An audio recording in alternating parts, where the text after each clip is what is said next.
Hey everybody, it's Marilyn Brown from Teach Marilyn Be Style, and I have some encouragement for you. I wanted to call it Motivation Monday, but let's face it, motivation wanes. So I may have to come up with some other alliterative anyways. I know Monday's almost over, but that's okay. This motivation can be for any day of the week. But today's motivation is entitled Increasing Necessity. What the heck does that mean? Okay, well, I was just watching an IGTV from Brendon Burchard. He wrote High Performance Habits. I don't know if you've heard of it. It's a great book. He was talking about raising psychological necessity, and it's kind of a fancy way for saying remembering your why.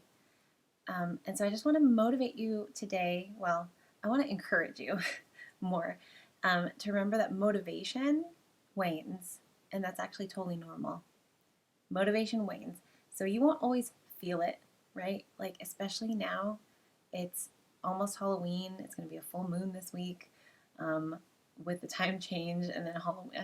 I know Friday's going to be bonkers, so I'm I'm praying for all of y'all. Right. Okay, focus. Motivation wanes. Okay, so you're not always going to feel it. You might be super motivated and just ready to go on Monday, Tuesday, and then Wednesday hits and a lesson just tanks and things don't go as planned.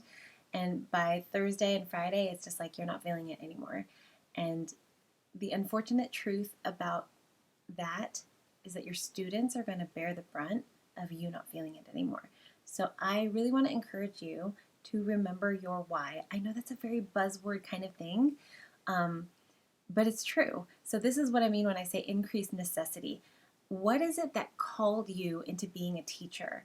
What is it that made you feel like this is where I was supposed to be? I was meant to be in this space in education, making differences in the lives of these children and making an impact for not just these students, but their entire families, for their futures. Whatever it is that called you into this profession, you need to keep that at the forefront of your mind, so that at the end of a lesson that does not go well, you can rally and keep on going. Another way to word this, and I actually got this from Brendon Burchard also, is to ask the question, who needs me on my A game? And as teachers, we all know our students need us on our A game every single day. So even when you're not feeling it, remembering your why, remembering how you would answer that question, that's going to motivate you to keep going even when you don't feel like it. So you don't need that internal motivation all the time. Sometimes we need to have that external push to know exactly why we're trying to make an impact. Now I'm saying all this, and I want to make sure I let you know that I don't want you to get down on yourself, because increasing necessity is a learned skill. It's something that comes with practice. So think of this in that growth mindset that you talk to your students about all the time. Nobody's going to be perfect at this the first go round. You might forget the next time. And you'll have to remind yourself, and you'll have to grow. That time in between that bad feeling and then remembering to raise the necessity and the ability to move on will get shorter and shorter and shorter. So I just really want to encourage you to keep on going, because you know why you're in this. It's really important to remind yourself why you're doing this so that you don't procrastinate those small tasks anymore.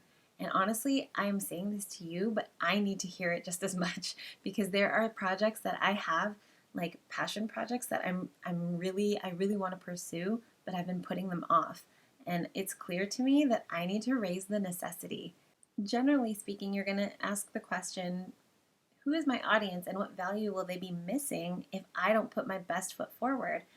But let's face it, you don't have an audience, you have a classroom. We all know certainly that it's our students that need us on our A game, but I want you to think even broader than that. Think about your loved ones, your family. If you pursued this career and you're continuing to pursue it as a way to provide for your family needs you to do your best so that you're consistently performing well.